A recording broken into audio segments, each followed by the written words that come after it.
Gold trusted gold buyers మీరు తాకట్టు పెట్టిన బంగారాన్ని విడిపించి ఈ రోజు ఉన్న మార్కెట్ ధరకు కొనబడును.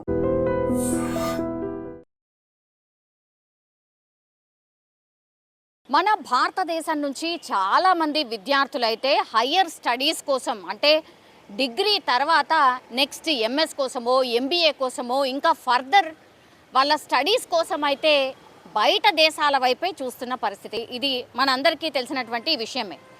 So PG level of studies ఏవైతే ఉంటాయో ఎక్కువ మట్టుకైతే ఏ దేశంలో ఆపర్చునిటీస్ ఉన్నాయి, వీళ్ళు చదువుకోవాల్సింది ఏంటి, చదవాలనుకుంటుంది ఏంటి, దాన్ని బేస్ చేసుకొని డిఫరెంట్ కంట్రీస్ని ఆప్షన్గా చూస్ చేసుకొని వాటికి అప్లై చేయడం, ఆ తర్వాత వెళ్ళడం, ఇది కామనెస్ట్ థింగ్.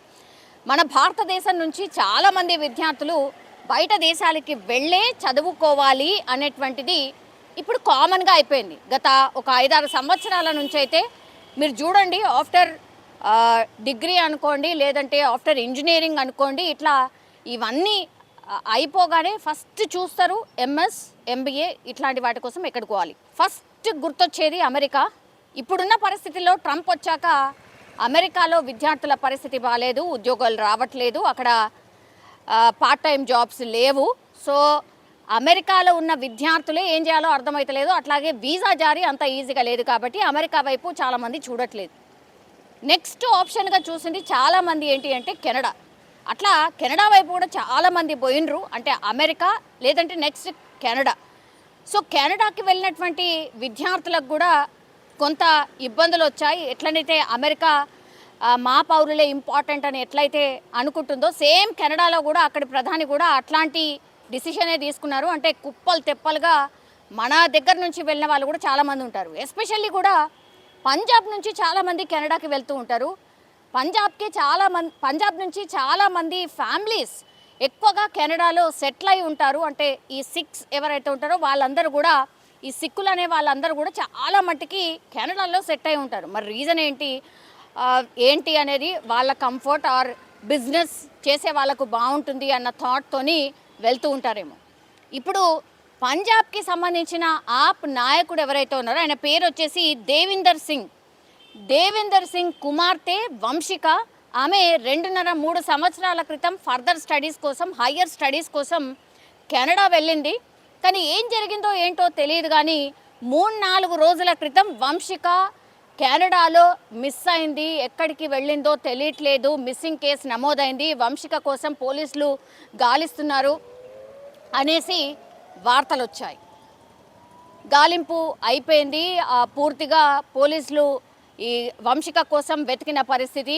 ఎక్కడెక్కడైతే ఆమె చదివిందో, ఆమె ఫ్రెండ్స్ ఎక్కడైతే ఉన్నారో, ఆమె నివాసం ఎక్కడైతే ఉందో అక్కడంతా వెతికిన తర్వాత ఇప్పుడు వంశిక ఎక్కడ దొరికిందంటే, వంశిక బీచ్లో అనుమానాస్పద స్థితిలో చనిపోయి ఉన్నట్టుగా ఇప్పుడు పోలీసులు, నేను చెప్పినట్టుగా పంజాబ్కి సంబంధించిన దేవిందర్ సింగ్ కుమార్తె వంశిక, సో అతనికి ఇన్ఫర్మేషన్ ఇవ్వడం జరిగింది.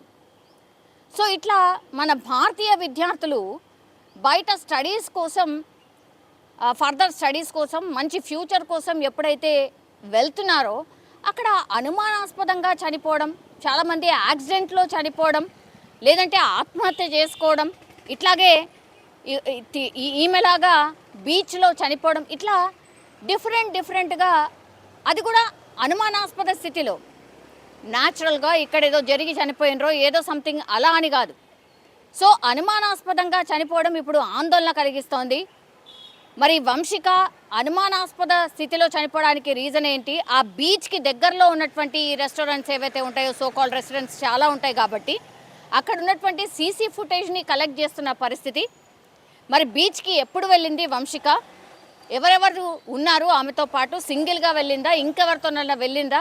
వంశిక మీద ఎవరికైనా కోపం ఉందా? ఎవరైనా కావాలనే చంపారా?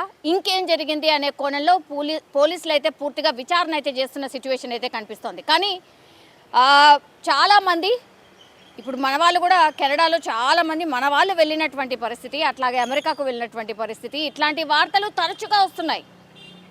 ఏదో ఒక సందర్భంలో వీక్లో వన్స్ ఆర్ ట్వైస్ ఇట్లాంటి వార్తలు వస్తున్నాయి. ఇది ఇప్పుడు ఆందోళన కలిగిస్తోంది ఇక్కడ ఉన్నటువంటి పేరెంట్స్. ఇది మాత్రం ఈ పంజాబ్కి సంబంధించిన లీడర్ పొలిటీషియన్ వాళ్ళ కుమార్తెని అనుమానాస్పద స్థితిలో చనిపోయిన సిట్యుయేషన్. మరి ఈ కేసునైతే సీరియస్గా దర్యాప్తు చేస్తున్నారు పోలీసులు. అయితే మరి వంశిక విషయంలో ఏం జరిగింది ఏంటి అనేది పూర్తిగా తేల్చే అవకాశం అయితే కనిపిస్తోంది. కానీ అత్యంత బాధాకరం, ఇట్లాంటి ఇన్సిడెంట్స్ తరచుగా జరగడం కూడా ఆందోళన కలిగిస్తున్నటువంటి. నిజంగా ప్రస్తుతం ఉన్నటువంటి సమాజం దేనికి ప్రయారిటీ ఇస్తుంది? ఆర్థిక సంబంధాల చుట్టూ మాత్రమే తిరుగుతోంది. మళ్ళీ ఎన్నికలంగానే చాలా విరక్తి కలుగుతున్నాం. మంచి అనిపిస్తుంది కదా, లేడీస్ కూడా ఛాలెంజింగ్ జాబ్స్ చేసినప్పుడు చాలా బాగుంటుంది. ట్రాఫిక్ అసిస్టెంట్స్ గా నియమించిన ట్రాన్స్జెండర్స్ అందరితో సాల్యూట్ చేయించుకుంటున్నారు. ఫుడ్ డెలివరీ ఇవ్వటానికి వెళ్ళినటువంటి డెలివరీ బాయ్ అనిల్ పై కళ్ళ ముందు